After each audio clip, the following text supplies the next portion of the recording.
ഒരു കിഡിലൻ ആംബിയൻസോട് കൂടിയുള്ള റെസ്റ്റോറൻ്റ് ആണ് ഇന്ന് ഞാൻ നിങ്ങളെ പരിചയപ്പെടുത്താൻ പോകുന്നത്.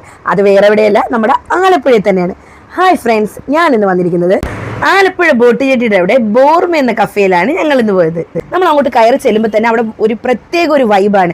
അവിടുത്തെ വാട്ടർഫോളും അവർ സെറ്റ് ചെയ്ത് വെച്ചിരിക്കുന്ന ആംബിയൻസും ഒക്കെ പറഞ്ഞറിയിക്കാൻ പറ്റാത്ത ഒരു പ്രത്യേക ഒരു ഫീലാണ്. ഇവിടെ പല വെറൈറ്റി ഐറ്റം കേക്കുകളാണുള്ളത്. Chocolate cake, pineapple cake, muffins, coconut muffins, brownie, no coffee cake, അങ്ങനെ വെറൈറ്റി ഐറ്റം കേക്കുകളാണ് ഇവിടെ ഉള്ളത്. ഇവിടെ കേക്കുകൾ മാത്രമല്ല കേട്ടോ, barbecue chicken sandwich, desi paneer wrap, sliced beef wrap, pepper mushroom wrap, pulled beef ടാക്കോയും, ഡെസി ചിക്കൻ റാപ്പ്, അങ്ങനെ വെറൈറ്റി ഐറ്റംസ് ആണ് ഇവിടെ ഉള്ളത്. അതിൽ ഞാൻ ആദ്യം ടേസ്റ്റ് ചെയ്ത് നോക്കിയത് ഓജി ചോക്ലേറ്റ് ആണ്. ഒരു ഡിഫറെന്റ് ഫ്ലേവർ ആണ് എനിക്ക് ഫീൽ ചെയ്ത്. ടേസ്റ്റ് വൈസ് സൂപ്പർ ആയിരുന്നു. പിന്നെ കഴിച്ചത് ഡെസി ചിക്കൻ റാപ്പ് ആയിരുന്നു. അതും കൊള്ളായിരുന്നു, നല്ല ടേസ്റ്റ് ആണ്. അവരുടെ സർവിംഗ് രീതി എനിക്ക് ഒരുപാട് ഇഷ്ടപ്പെട്ട്. എനിക്ക് ഏറ്റവും കൂടുതൽ ഇഷ്ടപ്പെട്ടത് പുൾഡ് ബീഫ് ടാക്കോയാണ്. അത് പറഞ്ഞറിയിക്കാൻ പറ്റാത്തൊരു ടേസ്റ്റ് ആയിരുന്നു അതിന്റെ സോസിനൊക്കെ. എന്തായാലും ആലപ്പുഴ വരുന്നവർ ഇതൊരിക്കലും മിസ്സാക്കണ്ട. അപ്പോൾ ഈ സ്പോട്ട് വരുന്നത് ഒന്നുകൂടെ പറയാം. നമ്മുടെ ആലപ്പുഴ ബോട്ട് ജെട്ടിയുടെ അടുത്തായിട്ട് ബോർമ എന്ന റെസ്റ്റോറൻ്റ് ആണ്. അപ്പോൾ പുതിയൊരു വീഡിയോ ആയിട്ട് വരുന്നവരെ ബൈ ബൈ.